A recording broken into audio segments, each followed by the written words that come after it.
Oke. Halo, assalamualaikum warahmatullahi wabarakatuh. Selamat siang teman-teman semua.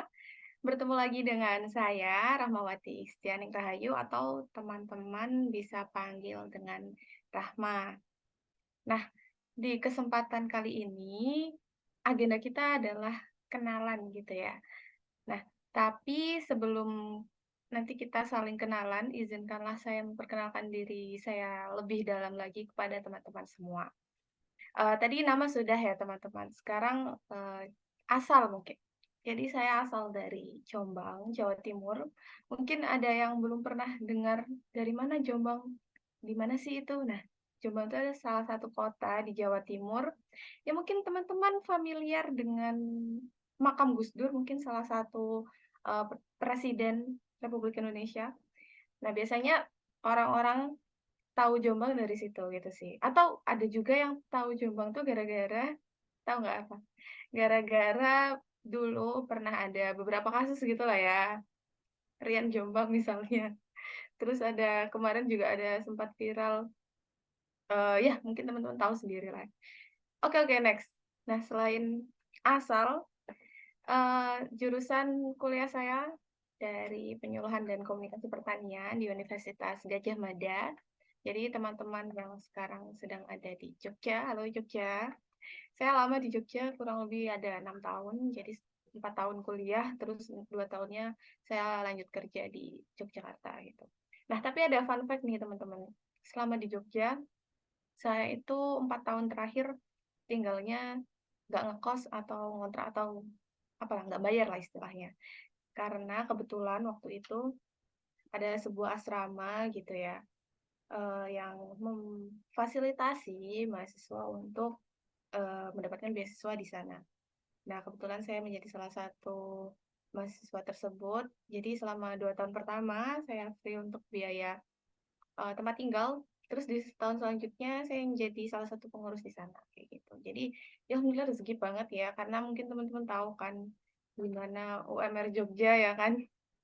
Mungkin katanya banyak yang murah di Jogja tapi sebenarnya kalau kalian masuk ke mall-mall di Jogja ya sama aja kayak mall-mall di Jakarta atau di Surabaya. Kayak gitulah intinya. Nah, terus terkait jurusan. Tadi saya sempat mention ya, dari penyuluhan dan komunikasi pertanian. Mungkin banyak sih, bukan mungkin lagi, kayaknya banyak sih yang bertanya-tanya, itu jurusan apa sih, Ma? Gitu. Itu ngapain aja, Ma? Belajarnya aku baru denger ini, kayak gitu kan. Jadi itu tuh salah satu jurusan yang ada di Fakultas Pertanian, dan kan malah pada kaget kan.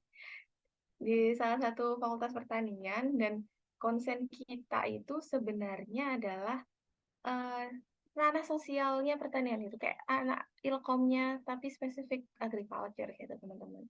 Jadi, kita belajar tentang dinamika kelompok di petani, terus sosial, eee, development juga, kemudian kita juga banyak belajar tentang komunikasi, bahkan ada juga beberapa ilmu-ilmu tentang psikologi, kayak gitu.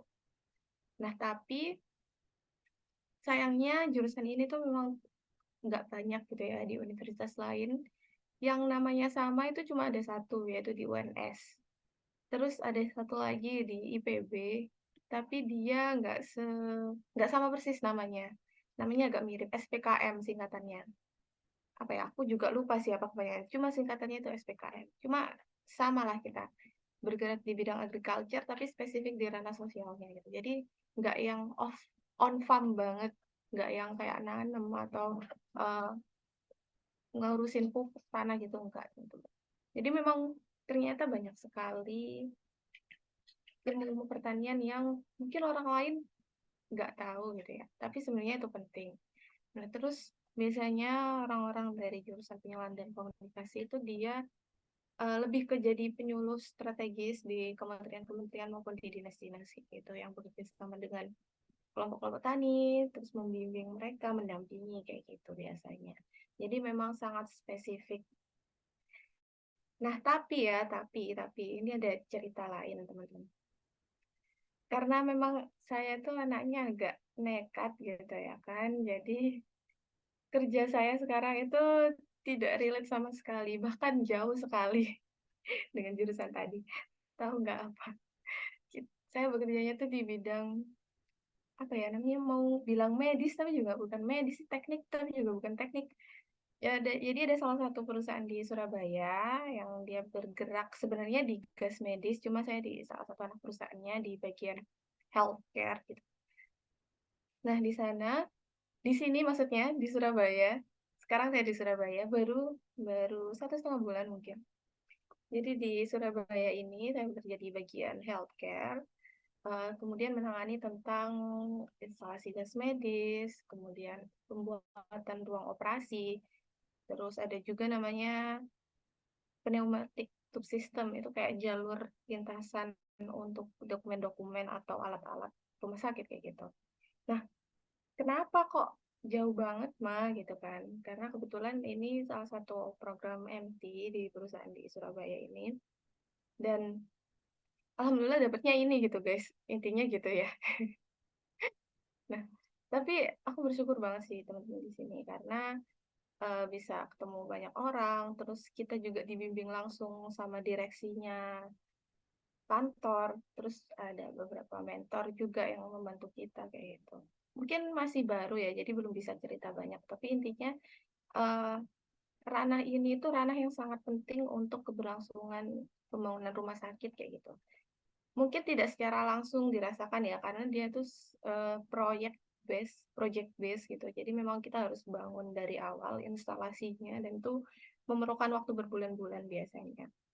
Tapi ya itu tadi, karena ini tuh penting, karena di zaman sekarang tuh kan semuanya sudah mengarah ke sistem ya, digitalisasi juga gitu.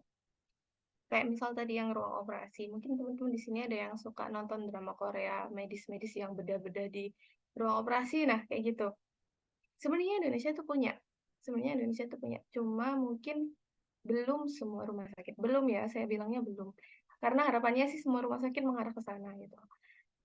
Karena belum semua rumah sakit itu mampu untuk mengakomodir alat-alat atau fasilitas yang seperti itu, kayak gitu. Tapi sebenarnya kita punya, dan biasanya yang ada ruang operasi modern itu di rumah sakit yang tipenya menengah ke atas gitu teman-teman. Nah, saya di bagian apa? Saya di bagian penjualan, jadi lebih ke menghubungkan rumah sakit dan project kita untuk nantinya direalisasi kayak gitu. Jadi memang mungkin terlihat sangat jauh ya dari jurusan, tapi kita sebenarnya banyak belajar tentang komunikasi, negosiasi, selling kayak gitu. Jadi ya sebenarnya masuk-masuk aja sih. Kebetulan teman-teman di sini juga backgroundnya sangat beragam, jadi bisa punya banyak perspektif untuk saling sharing dan juga saling berbagi pengetahuan seperti itu. Nah, selain itu, karena saya baru banget ya di Surabaya, mungkin teman-teman juga relate atau pernah di Surabaya juga. Jadi di sini tuh sangat panas, guys. Jadi di sini tuh sangat panas. Mungkin kemarin tertinggi tuh bisa sampai 38, 37 gitu. Sangat panas di Surabaya, dan anehnya adalah saya kedinginan. Itu hal yang sangat nggak masuk akal ya. Nggak. Karena di kantor itu kita full AC, kemudian AC-nya memang sangat dingin, dan kebetulan saya ada sakit yang kurang tahan dengan AC gitu ya, apalagi di suhu-suhu dingin. Jadi kemarin sempat drop, sempat sakit. Mungkin sampai sekarang sih suaranya juga belum bisa maksimal. Eh sempat sakit, sempat mimisan kayak gitu ya teman. Jadi kalau kedinginan tuh biasanya mimisan. Sempat ke IGD juga, tapi udah konsultasi dan semuanya aman alhamdulillah.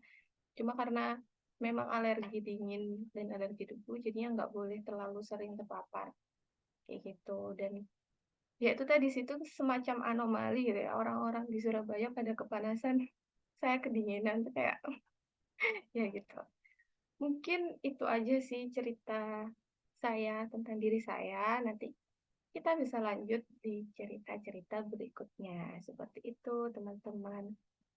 Nanti setelah ini mungkin kita bisa bergeser ke teman yang lain. Silahkan. Ah, terima kasih banyak. Sekian dari saya. Wassalamualaikum warahmatullahi wabarakatuh.